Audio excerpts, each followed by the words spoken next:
Hello दोस्तों। आज मेरी शादी की पहली रात थी। मेरे कमरे को फूलों से सजाया गया था। कमरा बहुत ही खूबसूरत लग रहा था। मेरी शादी बहुत ही धूमधाम से की गई थी। मैं दुल्हन बनी बेड पर बैठी हुई थी। कैमरामैन तस्वीरें ले रहा था। मेरे लिए सब लोग अजनबी थे। हर चेहरा अनजान था। मेरा पति मेरे पास ही बैठा हुआ था। सब मोहल्ले वाले दुल्हन देखने के लिए आए हुए थे। रात के 12 बज चुके थे। मैं बहुत ज्यादा थक चुकी थी। भूख से भी बुरा हाल था। धीरे धीरे करके सब चले गए तो कमरे का दरवाजा बंद हुआ। मेरा पति मेरे पास बैठा। कहने लगा, तुम ऐसा करो कि कपड़े चेंज कर लो, तुम थक गई होगी। मैंने अपना शादी का जोड़ा उतारकर एक सादा सा सूट पहन लिया। मुझे इस समय बहुत तेज भूख लग रही थी। भूख की वजह से पेट में आग लगी हुई थी। लेकिन क्या करती, मैं किसी से कह भी नहीं सकती थी। मेरे पति को मेरी थकान से क्या मतलब था। उसे तो बस सुहागरात मनाने की जल्दी थी। मुझ पर अपनी मर्दानगी का रोप डालते हुए कहने लगा, देखो मुझे ज्यादा तमाशा अच्छा नहीं लगता। मेरी बात कान खोलकर सुन लो। मैं बार बार यह बातें तुमसे नहीं कहूँगा। घर के सारे काम तुम्हारे जिम्मे हैं। खाना बनाने से लेकर झाड़ू पोछा सफाई सब कुछ तुम्हें करना होगा। तुम सुन रही हो ना? मैंने हाँ में सर हिला दिया।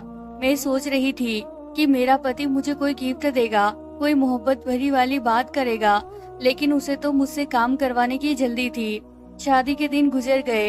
हाथ में झाड़ू मेरा नसीब बन गई थी। शादी के नए नए दिनों में जहाँ लड़की अपने पति के साथ खूब एंजॉय करती है, सजती संवरती है, इधर उधर घूमती फिरती है, वह सब मेरे नसीब में नहीं था। मेरी किस्मत में तो घर की साफ सफाई करना, झाड़ू पोछा करना लिख गया था। मेरी जेठानी इस घर की पहले से ही रिश्तेदार थी।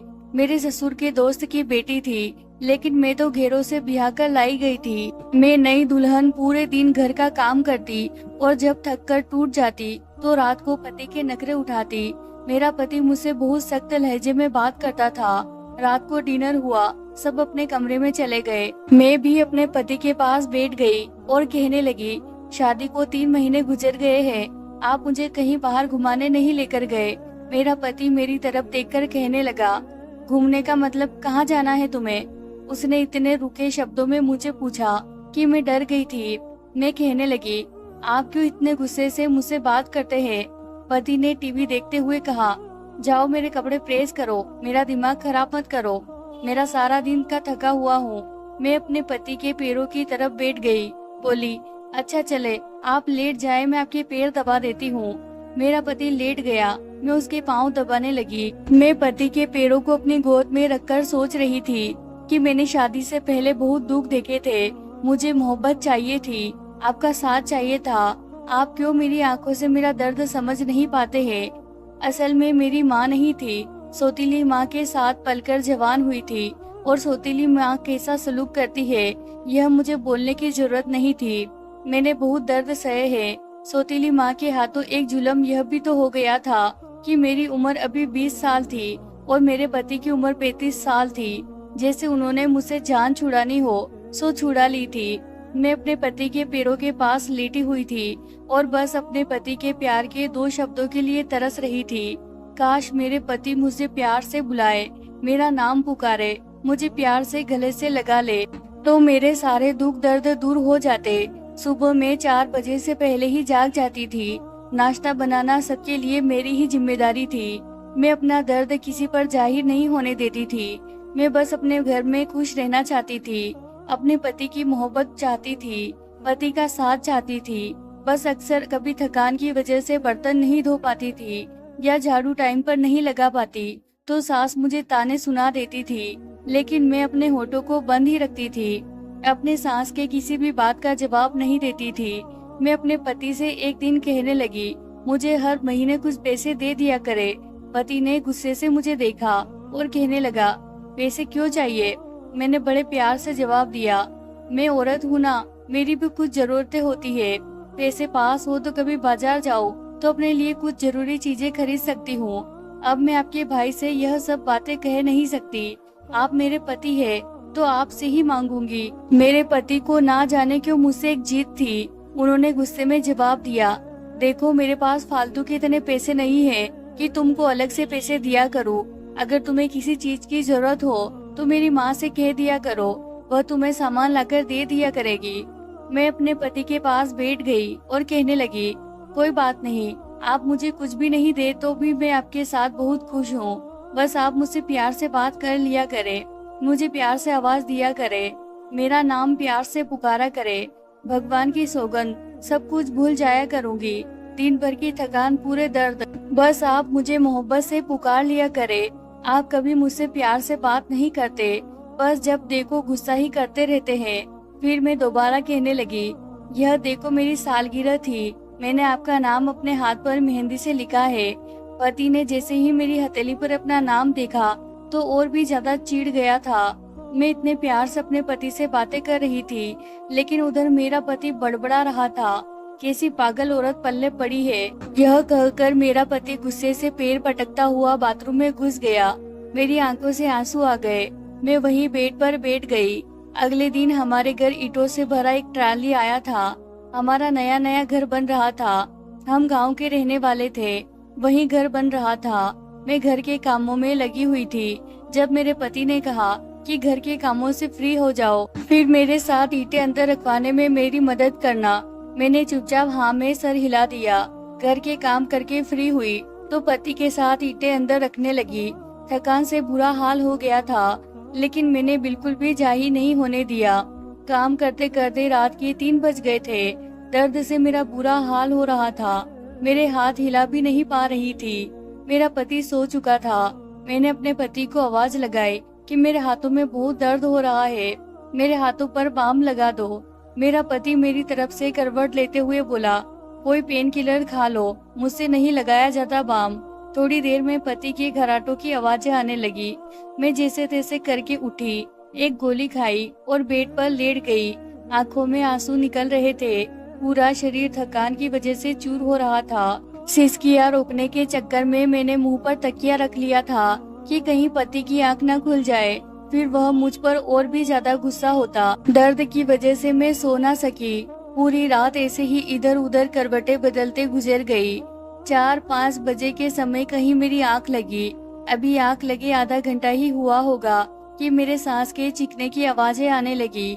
वह घर में शोर कर रही थी कि महारानी अभी तक बड़ी सो रही है, नाश्ता बनाने का कोई होश ही नहीं है। मेरे पति ने मुझे झिंझोड़ कर उठाया कि तुम अभी तक सोई पड़ी हो, तुम्हारे अंदर जरा भी शर्म नहीं है, जरा टाइम तो देखो क्या हो रहा है, 6 बजने वाले हैं। मेरा पति बहुत ही गुस्से से मुझे उठा रहा था। मैं जल्दी से जागी। मेरे जागने पर पति और गुस्सा करते हुए कहने लगा, तुम्हें कोई शर्म नाम की चीज है भी या नहीं? देखो मम्मी अपना नाश्ता खुद बना रही है और तुम्हारी आंखें हैं कि अभी तक खुली ही नहीं है। मैं क्या कहती, जबकि मेरे पति को कोई फर्क ही नहीं पड़ता था कि मैं रात भर दर्द से बिलबिलाती रही थी। पूरी रात में सो नहीं सकी थी और मेरे पति को क्या, मेरे दर्द का एहसास तो किसी को भी नहीं था। मैं चाहे मरूं या फिर जिंदा रहूं। मैं खामोश रही और फिर किचन में चली आई। सारा घर का काम किया। मेरी हालत बहुत ज्यादा खराब थी, लेकिन मैंने किसी से कुछ नहीं कहा। धीरे धीरे समय गुजरता गया और हमारी शादी को 3 साल हो गए, लेकिन हमारी अभी तक कोई बच्चा नहीं हुआ था। इन 3 सालों में कोई ऐसा कोई लम्हा नहीं था जो मैंने सुकून से जिया हो। नए घर का काम शुरू हुआ तो मजदूरों की तरह काम करवाती थी। दिन भर सबके लिए खाना बनाना, घर की साफ सफाई करना, फिर कभी ईंटें उठा उठा कर देना तो कभी मिट्टी उठा कर देना। 4 महीने मैंने मजदूरों की तरह घर तैयार करवाया था। पति के साथ रहते हुए पति से दूर थी। दिन ब दिन पति भी मुझसे दूरी बनाने लगा था। दिन की दूरियां क्या बढ़ी, रात में भी दूरियां पैदा होने लगी थी। औलाद न होने के ताने अब मुझे दिन रात मिलने लगे थे। एक डर मुझे सताने लगा, कहीं मेरा पति औलाद की चाहत में दूसरी शादी न कर ले, और फिर मेरा डर सही साबित हो गया। मेरे ससुराल में अब मेरे पति की दूसरी शादी के बारे में चर्चा होने लगी थी। मेरी सास कह रही थी कि ये औरत बांझ है, कभी तुझे बच्चा नहीं दे सकती, तू दूसरी शादी कर ले। तब मुझे एहसास हुआ था कि कुछ तो गलत हो रहा है। मुझे एक डर सताने लगा कि कहीं मेरी सास सच में मेरे पति को मुझसे दूर न कर दे। जैसा भी था, मेरे लिए ये घर एक ठिकाना था। इस घर के अलावा मैं कहाँ जाती? मेरी सौतेली माँ तो मुझे घर में घुसने भी नहीं देती। कम से कम इज्जत के साथ बैठकर रोटी तो खा रही थी। डर डर की ठोकरें खाने से पति का घर ही अच्छा था। एक दिन मेरी जेठानी की छोटी बेटी ने मुझे बताया कि चाची, मम्मी कह रही थी कि चाचू की नई शादी करेंगे, तुम्हारे लिए नई चाची लेकर आएंगे। मैं समझ गई कि अब कोई कयामत मेरे ऊपर टूटने वाली है, लेकिन मैं क्या कर सकती थी सिवाय रोने के। आंखों में आंसू भर आए, लेकिन होठ खामोशी थे। मेरा पति कमरे में बैठा चेहरे पर कोई क्रीम लगा रहा था। जब मैं उसके पास गई और कहने लगी, क्या बात है, आजकल बहुत क्रीम लगा रहे हैं, अब तो दिन ब दिन खूबसूरत भी लगने लगे हो, क्रीम अपना असर कुछ ज्यादा ही करने लगी है। मैं अपने पति के पास बेड पर ही बैठ गई। मैंने अपने पति के कंधे पर सिर टिका दिया और 2 आंसू आंख से छलककर उनके कंधों पर जाकर सूख गए। मेरे पति ने मेरा सर झटक दिया और मुझसे दूर हो गए। कहने लगे, हर किसी को अपना ख्याल रखना जरूरी होता है। पौधों को भी अगर पानी ना दिया जाए तो वह भी सूख जाते हैं, और सूखे हुए पौधे किसी काम के नहीं रहते। मेरा पति कमरे से जा चुका था। मैं वहीं बैठी अपने आने वाली जिंदगी की खुशियों की भीख मांगने लगी भगवान से। और फिर वह दिन आ ही गया जब लड़की वाले मेरे पति को देखने आए। मेरी सास ने मुझसे कह दिया था कि तुम खाना बनाकर कमरे में चली जाना, मेहमानों के सामने आने की कोई जरूरत नहीं है, आने वाले मेहमानों से तुम्हारा कोई मतलब नहीं है। मैं समझ गई थी कि आने वाले मेहमान कौन है, और मुझे भी उनसे मिलने का कोई शौक नहीं था। चुपचाप खाना बनाकर मैं अपने कमरे में चली आई। जब से मेरी माँ मुझे दुनिया में छोड़कर गई थी, मैंने अपने दर्द को छुपाना सीख लिया था। दूसरों के सामने मेरे चेहरे पर हमेशा मुस्कुराहट रहती थी, लेकिन जब भी कभी तन्हाई मिलती तो अपनी माँ को याद करके रो लिया करती थी। अगर आज वह मेरे पास होती तो मुझे इतने दुख नहीं सहने पड़ते। मेरे पापा जिंदा थे, लेकिन उन्हें मेरी कोई परवाह नहीं थी। बस यही गम सताए जा रहा था कि अगर मेरे पति की दूसरी शादी हो गई तो फिर मेरा क्या होगा। नई पत्नी के आते ही मेरा पति मुझे धक्के देकर इस घर से निकाल देगा। फिर उसके बाद मैं कहाँ जाऊंगी, क्या करूंगी। मेरी सौतेली माँ तो मुझे कभी भी अपने घर में कदम नहीं रखने देगी।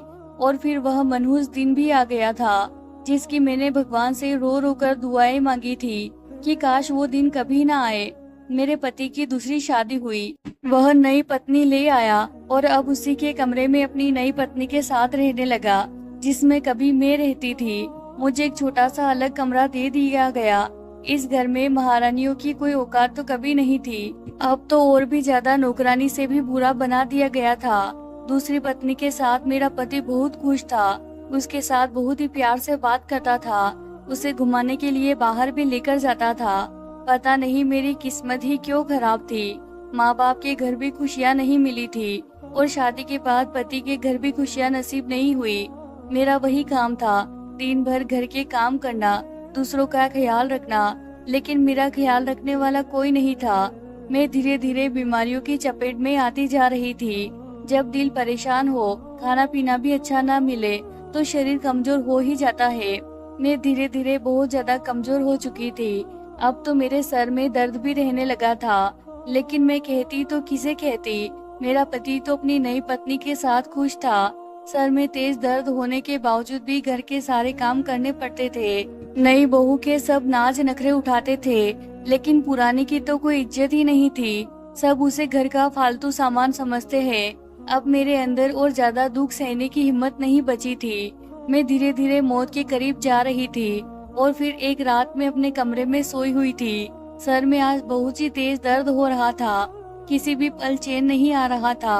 अब तो दर्द मेरी बर्दाश्त से बाहर हो रहा था। सर का दर्द इतना तेज था कि मेरी आंखों से खुद ब खुद पानी निकलने लगा। मैं अपना सर दोनों हाथों में थामे चीखने लगी। सब अपने अपने कमरों में सोए हुए थे। दर्द इतना तेज था कि बर्दाश्त नहीं कर पाई। मैं अपने पति को आवाजें देने लगी, लेकिन मेरा पति तो अपनी दूसरी पत्नी की बाहों में सो रहा था। मैं वहीं जमीन पर गिर गई और तड़पने लगी। मैंने ना जाने कितनी आवाज लगाई, लेकिन मेरी आवाज सुनने वाला कोई नहीं था। और फिर आखिर मेरी आवाज भगवान ने सुन ली। उसने मुझे अपने पास बुला लिया। मैं एक सुकून की नींद सो गई। यह दुनिया छोड़कर मैं चली गई थी। सुबह जब सांस गालियां दे रही थी, तब मेरा पूरा शरीर बेजान पड़ा था। सांस चीख रही थी कि महारानी आज भी नाश्ता बनाने के लिए नहीं उठी। पति ने भी आवाज दी, मम्मी मेरी पहली पत्नी से कहो कि हम दोनों का नाश्ता हमारे कमरे में पहुंचा दे। सास ने गाली देकर उठाया। मनहूस अभी तक सोई पड़ी है, कब तक उठेगी? लेकिन दरवाजे से ही चीख कर चली गई। अंदर कमरे में कदम नहीं रखा। फिर पति को जाकर बताया कि वह मनहूस तो अभी तक सोई पड़ी है। आज सब लोग कान खोलकर सुन लो, उसके कमरे में कोई भी नहीं जाएगा। दोपहर का समय हुआ, सब अपने अपने कामों में बिजी थे, लेकिन अभी तक पहली पत्नी कमरे से नहीं निकली। तो सास चीखती चिल्लाती कमरे में आ गई। देखा कि पहली पत्नी तो औंधे मुंह जमीन पर गिरी पड़ी है। सास ने शोर मचा दिया, सब झटके हो गए। देखा तो पूरी बोटी अकड़ चुकी थी। उसकी लाश को चारपाई पर रखा गया।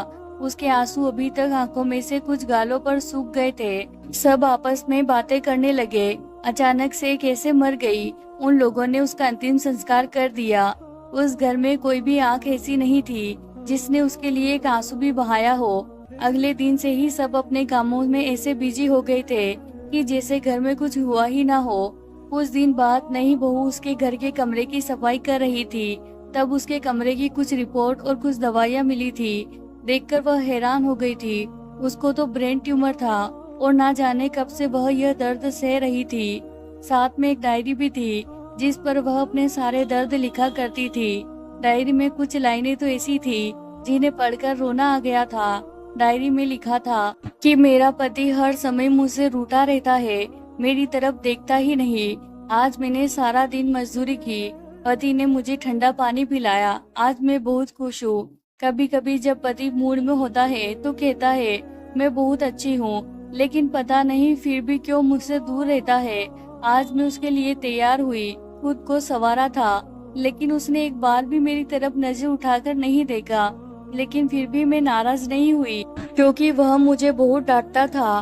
कुछ कहती तो मुझसे गुस्सा हो जाता और मुझे डांटकर चुप करवा देता है।